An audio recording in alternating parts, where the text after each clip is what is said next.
2500 మందిని పులివెందులలో స్కూల్లో చదివిస్తున్నారు ఉచితంగా. నేను ఎక్కడో ఒక పెద్ద ఆయన చెప్తుండగా విన్నా, ఇది మీడియాలో కాదు, పెద్ద ఆయన నాతో చెప్తున్నప్పుడు విన్నా. ఆ స్కూల్ పేరు కూడా వాళ్ళ నాన్నగారికి పాఠాలు చెప్పినటువంటి టీచర్ గారి పేరు పెట్టారు. నాన్నగారు చిన్నప్పుడు తాను వెంకటప్ప మాస్టర్ అని చెప్పి ఒక మాస్టర్ గారి ఇంట్లో నాన్నగారు చదువులు చదివారు. వెంకటప్ప మాస్టారు వడ్డెర కులస్తుడు, అంటే బీసీ కులస్తుడు, వడ్డెర కులస్తుడు. వెంకటప్ప మాస్టర్ ఇంట్లోనే నాన్నగారు దాదాపుగా 2-3 సంవత్సరాలు అదే మాస్టర్ ఇంట్లోనే ఉండి ఆ మాస్టర్ చదువులు చెప్తే చదువుకున్నాడు నాన్నగారు. ఆ తర్వాత నాన్నగారు ఆ వెంకటప్ప మాస్టర్ను మర్చిపోలేదు.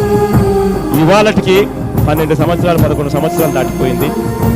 అదే మాస్టర్ వెంకటప్ప మాస్టర్ పేరుతో పులివెందుల్లో ఇవాళ వైఎస్ఆర్ ఫౌండేషన్ ఆధ్వర్యంలో వెంకటప్ప మెమోరియల్ అని చెప్పి ఒక స్కూల్ పెట్టి ఆ మాస్టర్ పేరుతోనే స్కూల్ నడుపుతా ఉన్నాం. ఆ స్కూల్లో ఇంగ్లీష్ మీడియం చదువులు చెప్తారు, పిల్లలకి అందరికీ ఫ్రీగా చదువులు చెప్తారు. యూనిఫాముల దగ్గర నుంచి ప్రతిదీ కూడా ప్రతి పిల్లాడికి ఫ్రీగా ఇస్తారు. దాదాపుగా 2500 మంది పిల్లలకు అదే స్కూల్లో, వెంకటప్ప మెమోరియల్ స్కూల్లో ఇవాళ పులివెందుల్లో చదువులు అవుతూ ఉన్నాయి, ఇంగ్లీష్ మీడియం చదువులు. ఇవాళ పులివెందుల మొత్తం నియోజకవర్గంలో కూడా హైయెస్ట్ 10th క్లాస్ పాస్ ఎక్కడ జరిగింది అని అంటే, ఎక్కడయ్యారు అని అంటే అది వెంకటప్ప మెమోరియల్ స్కూల్స్లోనే బ్రహ్మాండమైన మార్కులతో పాస్ అయ్యి ఇవాళ ఆ స్కూల్ వస్తూ ఉంది.